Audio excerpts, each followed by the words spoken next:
എൻ്റെ സ്ഥാനാർത്ഥിയായ സി കൃഷ്ണകുമാർ നമ്മളോടൊപ്പമുണ്ട്. എല്ലാ പാവകാരും അങ്ങയിലേക്കാണ് വരുന്നത്. അല്ല, ഞാൻ ഒരു പാർട്ടിയുടെ ഭാരവാഹി എന്നുള്ള നിലയിൽ പരാജയം ഞാൻ ഏറ്റെടുക്കാൻ തയ്യാറാണ്. കാരണം ഒഴിഞ്ഞു മാറാൻ ഞാൻ തയ്യാറല്ല. ഞാൻ ഉത്തരവാദിത്തപ്പെട്ട പാർട്ടി പ്രവർത്തകനാണ്. ഞാൻ പാർട്ടി പറയുകയാണ്, ഞാൻ എൻ്റെ കാരണങ്ങൾ കൊണ്ടാണ് സംഘടന പറയുന്നത്, ഞാൻ കാരണമാണ് ഇതിൽ പരാജയപ്പെട്ടതെന്ന് സംഘടന പറയുകയാണെങ്കിൽ തീർച്ചയായിട്ടും ഞാൻ അത് ഏറ്റെടുക്കാൻ തയ്യാറാണ്. ഞാൻ വരുത്തേണ്ട തെറ്റുകൾ എന്താണ് തെറ്റുകൾ എൻ്റെ ഭാഗത്ത് സംഭവിച്ചാൽ അത് തിരുത്താൻ തയ്യാറാണ്. പക്ഷേ എൻ്റെ സംഘടനയുടെ ഉത്തരവാദിത്തപ്പെട്ടവരാരും ഇതുവരെ അത് പറഞ്ഞിട്ടില്ല. ഏതെങ്കിലും ഓൺലൈൻ മാധ്യമങ്ങളിലോ അല്ലെങ്കിൽ പാർട്ടിയുമായിട്ട് യാതൊരു ബന്ധവുമില്ലാത്ത ആളുകളോ അത് പറഞ്ഞാൽ അത് ഞാൻ സ്വീകരിക്കാൻ തയ്യാറില്ല. ഞാൻ മറിച്ച് ഇത് കൃത്യമായിട്ട് വിലയിരുത്തി ഇത് ഒരു സ്ഥാനാർത്ഥി എന്നുള്ള നിലയിൽ എനിക്ക് പഴവ് പറ്റിയിട്ടുണ്ടെങ്കിൽ ഞാൻ തിരുത്താൻ തയ്യാറാണ്. പിന്നെ തെരഞ്ഞെടുപ്പിൽ സ്ഥാനാർത്ഥിയാവണമെന്ന് ഞാൻ ആവശ്യപ്പെട്ടിട്ടേ ഇല്ല. സ്ഥാനാർത്ഥിയാവാൻ വേണ്ടിയിട്ട് ആരുടെയും റെക്കമെൻഡേഷൻ നടന്നിട്ടില്ല. ഞാൻ കഴിഞ്ഞ 2 തെരഞ്ഞെടുപ്പിലും മലമ്പുഴയിൽ മത്സരിച്ച ആളാണ്. അവിടെ തന്നെ ഞാൻ കോൺസെൻട്രേറ്റ് ചെയ്ത് വർക്ക് ചെയ്യുന്ന ആളാണ്. ഈ ഉപതെരഞ്ഞെടുപ്പ് വന്ന സമയത്ത് പാലക്കാട് ലോക്സഭാ മണ്ഡലത്തിൽ മത്സരിച്ച സ്ഥാനാർത്ഥി എന്നുള്ള നിലയിൽ ഇവിടെ കൃഷ്ണകുമാർ മത്സരിക്കുന്നതാണ്. വ്യക്തിപരമായിട്ടുള്ള ബന്ധങ്ങളും ഒക്കെ ഉള്ളതാണ്. ഇവിടെ കഴിഞ്ഞ കുറേ കാലമായിട്ട് ഇവിടുത്തെ പൊതുരംഗത്തുള്ള ആളാണ്. നിങ്ങളാണ് പാർട്ടി മത്സരിക്കണമെന്ന് തീരുമാനിച്ചിട്ടുള്ളതെന്നുള്ളത് തീരുമാനത്തിൻ്റെ അടിസ്ഥാനത്തിൽ ഞാൻ മത്സരിച്ച ആളാണ്.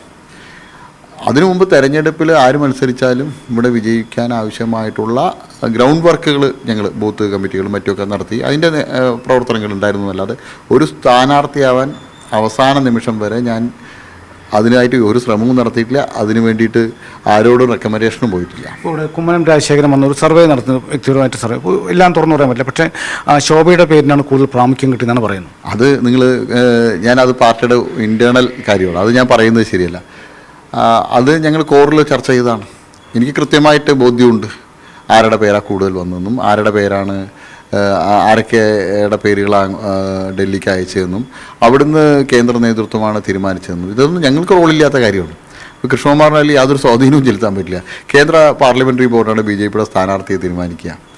നരേന്ദ്രമോദിജിയും അമിത്ഷാജിയും നഡ്ഡാജിയും പോലെയുള്ള BJPയുടെ ഏറ്റവും മുതിർന്ന കാര്യകർത്താക്കൾ ഇരിക്കുന്ന ഒരു ഇതിൽ എനിക്ക് അങ്ങനെ ഇൻഫ്ലുവൻസ് ചെയ്യാൻ പറ്റുമോ?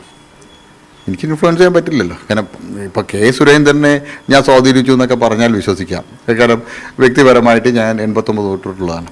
പക്ഷേ മോദിജിയും അമിത്ഷാജിയും നഡ്ഡാജിയും പോലെയുള്ള ആളുകളെ ഞാൻ സ്വാധീനിച്ചു. BL സന്തോഷ്ജിയും അങ്ങനെ BJPയുടെ പാർലമെൻ്ററി ബോർഡിൽ ഇനിയും നേതാക്കന്മാരുണ്ട്.